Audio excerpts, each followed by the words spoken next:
Hi guys, it's the Reggie Watson here, and I'm going to share with you my 2016-2017 Premier League predictions, okay?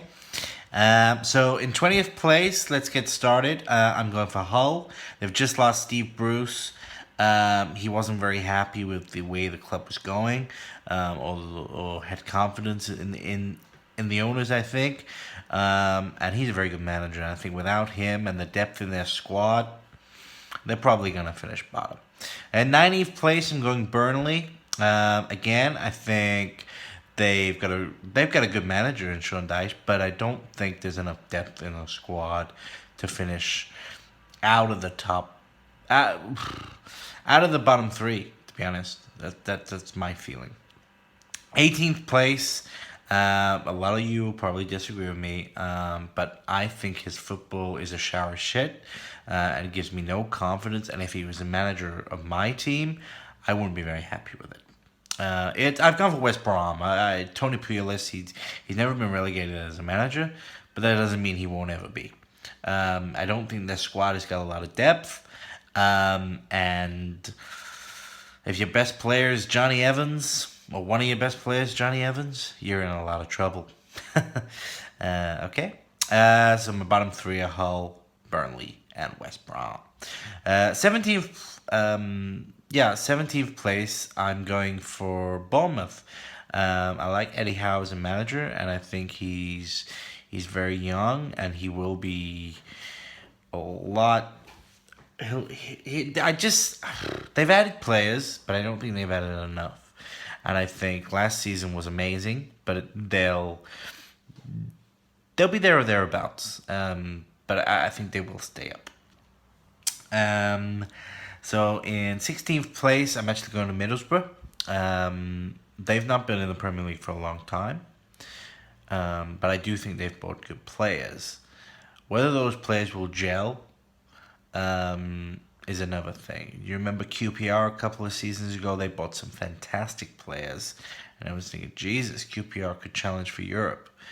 They ended up getting relegated, but I don't think Middlesbrough will get relegated because I think they've got a good manager, and I think the players they got there are good enough to stay in the Premier League, but they've just got to work as a team. Then 15th place, I'm going Watford. Again, they've changed their manager. They're a club that, I suppose, Premier League, yeah, but will they stay in the Premier League for too much longer if they don't strengthen their squad? I haven't seen them strengthen too much, and they do seem to have quite a few injury problems. But I think they're strong enough to stay up. In 14th place, I'm going for Sunderland. Now I know David Moyes is there now, and he's received a lot of criticism over the last 2-3 seasons since leaving Everton, going to Manchester United, going over to Spain. I think he sort of lost a lot of credibility, and I don't think that's his fault. I just don't think at Manchester United he was given enough time. Because I'm not saying he would have come good in the way that Manchester United wanted him to, but you can't just give a guy less than one season, really, can you? But yeah, again, I don't think they've strengthened their squad too much, Sunderland. But I think he's an experienced manager. You know what he did with Everton on such a small budget. He kept them up for so long.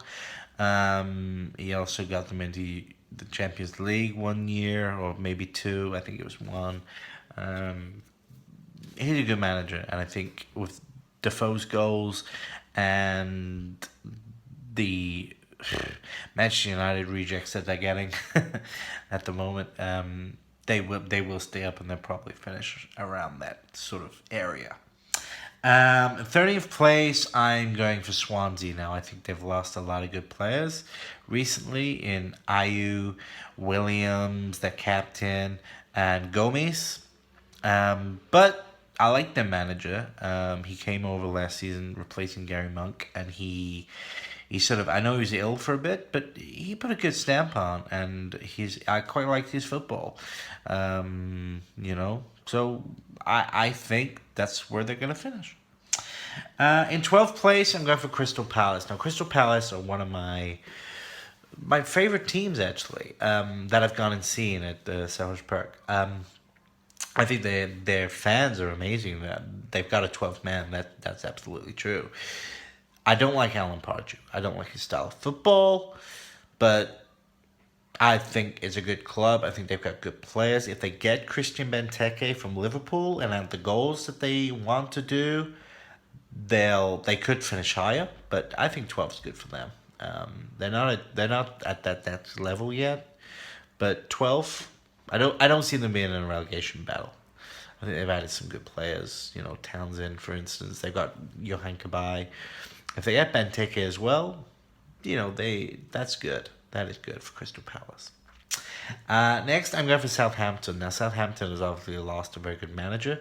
They've also lost another couple good players. You think of Sadio Mane, you think of Pele, you think of Wanyama.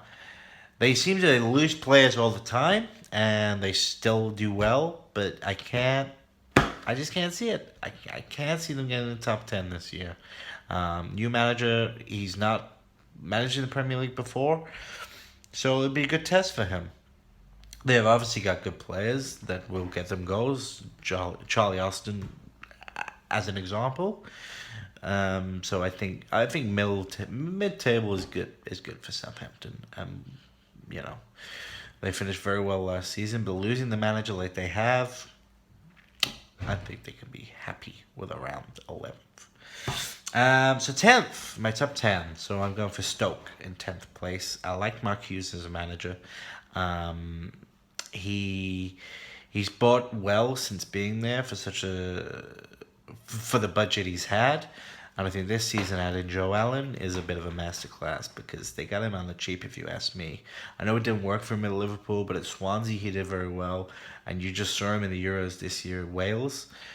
For me, he was one of the most outstanding players at that tournament. And I think with the players they've got, he will add to that squad. Okay, 9th. I've gone for Everton. I think Everton are a good side. They struggled last year, but they've added a great manager. And they've also lost John Stones, obviously, but they have added Ashley Williams from Swansea. Ronald Koeman's there, and he will steady that ship. It may take time, and if they lose Lukaku, it could take a lot more time. But if they can keep Lukaku, they could even finish higher. You never know. But I'm going for 9th. Okay, 8th place. For me, it's Leicester. They won last year. It was great. It was a great story. But with Champions League football, losing Kante, not adding too much. I mean, there's a couple of players that come in, Musa as an example. I don't know. I just think it'll be too much for them. I think they will begin to become inconsistent, and that's something they weren't last season. Last season they were so good, whereas this season I can't see it happening like that. Okay, 7th, top 7. I'm going West Ham. West Ham, obviously, they're moving to a new stadium. They've also got European football. Now, the Europa League, everyone knows it can ruin a team's season. If you're on a bit of a run, you're on a bit of a roll, you're rising, you're doing well each season, Europa League can sometimes put a spanner in the works. So I'm thinking they're going to be 7th. Okay, my top 6.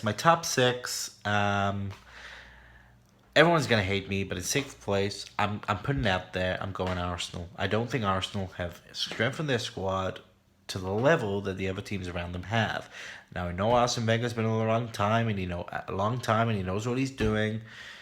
This is the season where I think they're going to drop out. And not only do I think they're going to drop out to 5th, I think they're going to drop down to 6th. That's my opinion. 5th place, I'm going for Spurs, Tottenham Hotspur.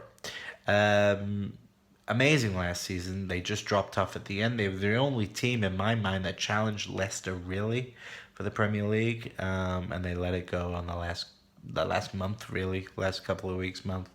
But they've got Champions League football, which will be a challenge for them. I know they got Harry Kane, who will get them goals, and they brought in that new striker. But to me, they're gonna miss out on top 4 because you've added another element into their squad, which is the Champions League. and other teams have strengthened. Okay, so now I'm at my top four. In fourth place, I'm going Liverpool. Jurgen Klopp, to me, is one of the most exciting managers in European football. In fact, in world football. My struggle with Liverpool is that they are inconsistent. They will score you a hell of a lot of goals, but they concede a hell of a lot of goals. They are shit at defending set pieces. One of the worst teams at conceding corners. Honestly, I don't know what they do. And over the last 4, 5, 6 seasons, they seem to concede from them a lot. But they've got great players.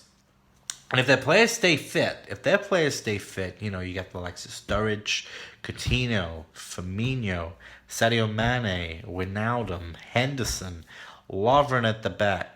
They brought in that new keeper, Karius, who was voted the second best keeper in the Bundesliga last season. So I think it's going to be good for them. Third place, I'm going Chelsea. Now, Chelsea, again, they've brought in another new manager. We know they always do. But they'll be up there. They have got a good squad. Last season was a bit of a dip in form, whereas this season I think Conte will do. It'll take time, but he'll do well, and they will finish third. They got no European football, just like Liverpool, so that will steer them well. Now my top two is a tough one. Now I think they both.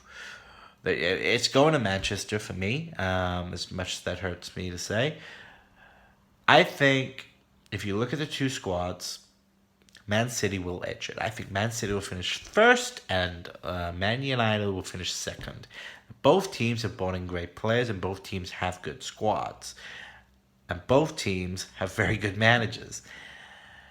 Mourinho has got experience in the Premier League, and that will prove crucial in my mind. But I still think the squad that City has and the players that they've added, if Guardiola can keep those players fit, and if he can get them gelling sooner rather than later, what a team Man City is going to be this season. Paul Pogba, Ibrahimovic, Mkhitaryan, Bailey have all come in for Man United, and that is wow. That's the next level for Man United, because the last few seasons since Sir Alex Ferguson left, I think the only signing a couple of signings I thought, well, God, they're good signings, Depay and Di Maria, but they didn't really work out. Depay's still there, and Di Maria's gone to PSG, but the other signings didn't really work out. I know Rashford's come through, and everyone seems to have confidence in him, but he's a young player. He can't fix everything. Whereas Man City, in the last few seasons, they have just gone from strength to strength. But it didn't work out for them last season. Whereas this season, De Bruyne, Aguero, Company, Silva, these are some established players of that club. And you're adding the likes of the guy from Dortmund. I always forget his name, Gundogan or whatever his name is. They've added John Stones. They've added Leroy San. It's gonna be a good season. It's gonna be a good season for City, and with Guardiola going up against Mourinho, that is excitement. I'm gonna go for City over United just for the fact of the squad. If it stays fit, I can't see them losing. Okay, guys, so that is my prediction for the 2016-2017 Premier League season. I could be wrong. I could be right. I could be all over the place. Let me know what you guys think. Comment in the comment section, or just tweet me or whatever. So from the Reggie Watson, as I always say, be as fabulous as you want to be, and I will see you very soon. Thank you very much, guys.